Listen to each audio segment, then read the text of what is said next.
Nagsapaw ang kasong giatubang karon sa upat ka mga lalaki nga gikatahapang nakalapas sa election gun ban. Ang tulo sa upat ka mga suspetsado nadakpan nga nagtigbakay sa Sitio Mill Site, Barangay Maglinaw, lungsod sa Basay ni atong Domingo sa hapon. Samtang ang usa nadakpan nga nanung sa iyang gikalalis sa Barangay Bahian, Tanhay City, Lunes sa gabii.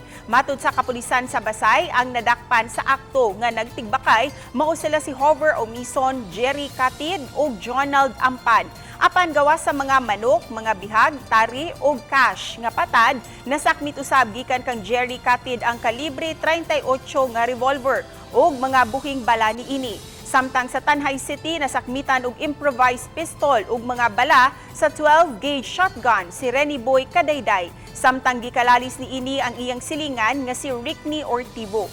Gawa sa paglapas sa gun ban, mag-atubang usab si Kadayday og kasong attempted homicide nunot sa laraw ni ining pagpatay kang Ortivo. Gitanggong si Kadayday sa kapulisan sa Tanhay City, samtang ang laing tulo gitanggong usab sa kapulisan sa Basay. Samtang gihikay ang mga tukmang kaso bato kanila.